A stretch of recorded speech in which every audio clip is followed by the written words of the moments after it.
Hi, this is Sarit Switzer, and welcome to the It Is Taught podcast, a podcast devoted to the teachings of Rabbi Shneur Zalman of Liadi as recorded in his most famous work, the Tanya. My hope for this show is to make these teachings accessible and relatable to the average person, regardless of prior Jewish education or affiliation.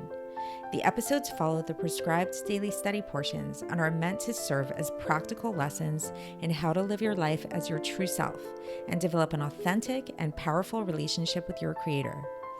I have personally experienced the effects the study of this work has had on me, and I'm excited to share what I can of this knowledge with you. So please join me on this journey of learning, self-growth, and connection with your source.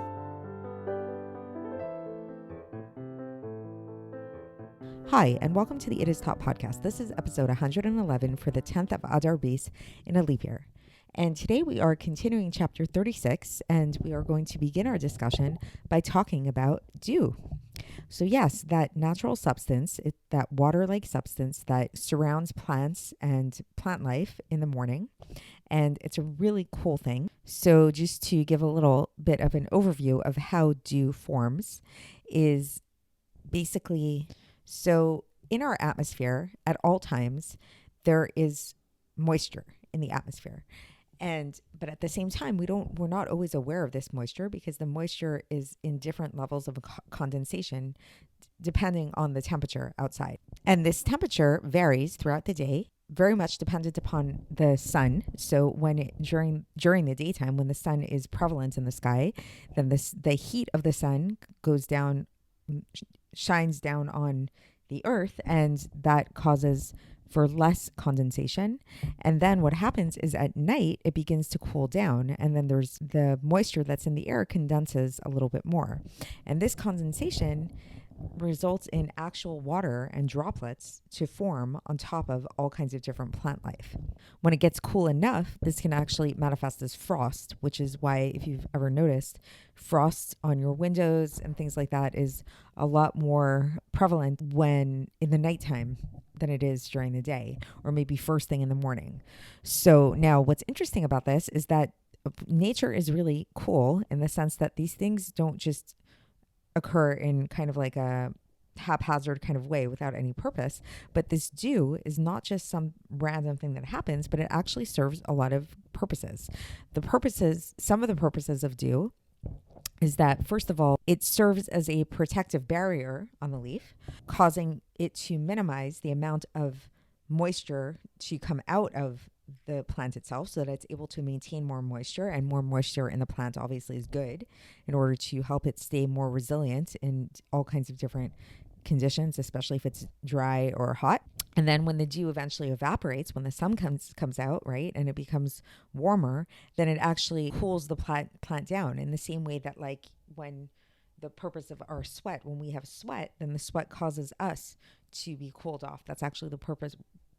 One of the purposes of the reason why we sweat is to allow our body to maintain a more stable body temperature on a hot day.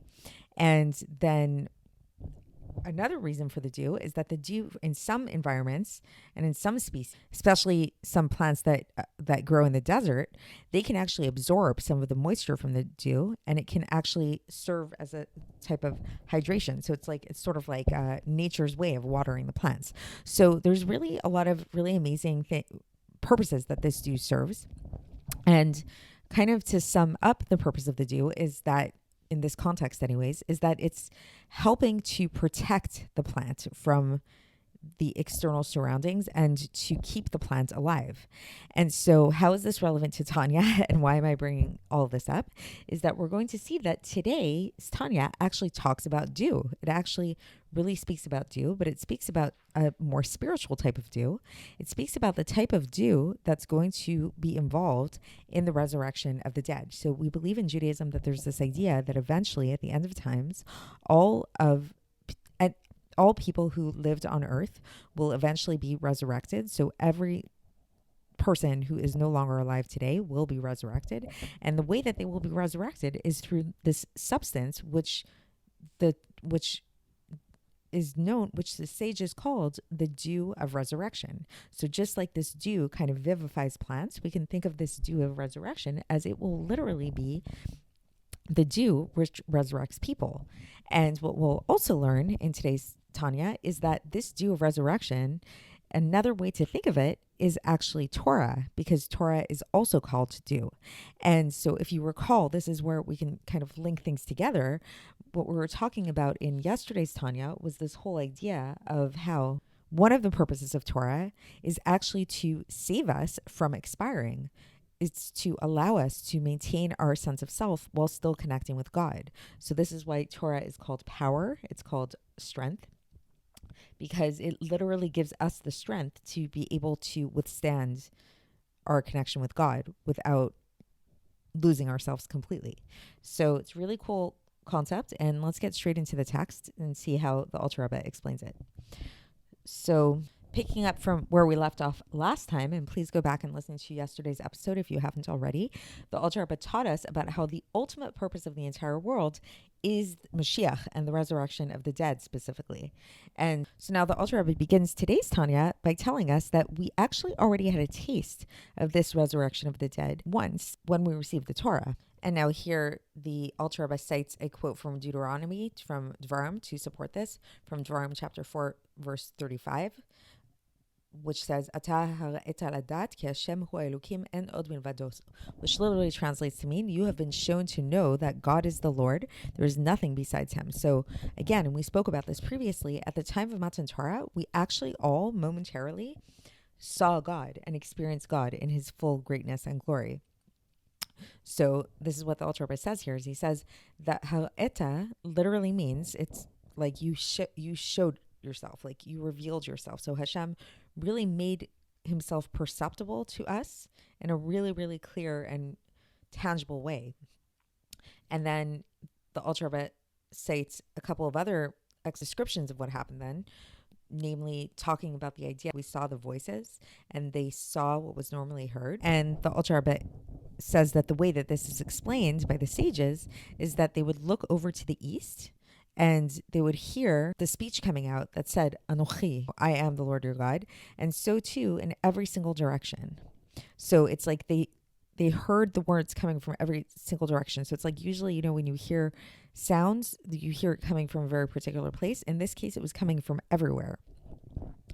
And the Tikkunei Zohar explained that it was as if there was literally no place that was not speaking to them. So it was like God's voice was coming from literally every single place all around them. And now the Alter Rebbe goes on to explain that the reason why this was such, that the voice was coming from every place, literally from all directions everywhere, is because this revelation of God that came about through the 10 commandments, which more accurately translated, by the way, is 10 sayings. Diborot really means sayings. It's not commandments. So these 10 sayings contain the entirety of the Torah, what is the entirety of Torah? This is the innermost will of God and his wisdom, within which there is no concealment at all. And then the Alter Rebbe here cites the Siddur, cites something we say in prayer, Ki ve'el panecha natata lanu torat chaim, which literally means, for in the light of your countenance, you gave us the Torah of light. So basically this is representing the idea that Torah is the inner light of God. It's coming from the innermost part of godliness. And so this is why, since this was literally, the 10 commandments were an expression of God's innermost will and wisdom, this is why at that time, all of the Jews then were totally nullified in their source. And as we learn from the different sages, that every single time, every single saying that was uttered, the souls expired, the souls left their bodies. And now here is where that dew comes in, because then it says here that Hashem actually did return their souls into their bodies. And how did he do this? He did this with the dew, the same dew that he's going to use in the future to vivify the dead. And what is this dew? This dew is the dew of Torah, which is called Oz, or strength, as the sages taught, that every person who's involved in Torah study, in Torah, then the dew of Torah vivifies them. So there's this kind of like correlation between dew and Torah. So that is the end of the section today. So I think what we can basically say that we learned from here is that there's some kind of really big similarity between dew and Torah, and why Torah is likened to dew, or even called dew, and how this dew is also something which is going to be utilized in order to vivify the dead in the future, in the resurrection of the dead. And I think one way to understand this is by actually looking at physical dew, and what physical dew does is that it surrounds plants and it protects plants and it allows them to stay alive and to grow. And similarly, that is why God gave us the Torah, because he recognized the fact that without the Torah, without the strength of the Torah, we would not be able to handle him in his full glory. And we actually didn't handle him in his full glory when he revealed himself to us in that fullness, in that like without filter, in the time of the revelation of the 10 commandments. And when our souls left our bodies time and time again after every single utterance that God made. And so God had to bring our souls back into our body. And the way he did it was through the dew of Torah.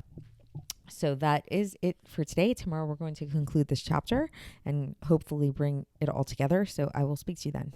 Thanks for listening to the It Is Taught podcast, hosted by Sarit Switzer. This podcast is dedicated in loving memory of my maternal grandfather, Avraham Yitzchak ben Binyamin HaKohen of blessed memory.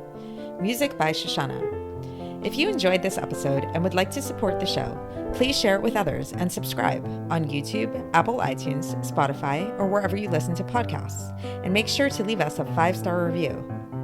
To find out more about the It Is Taught project, including more information on my soon-to-be published book, please visit our website, itistaught.com.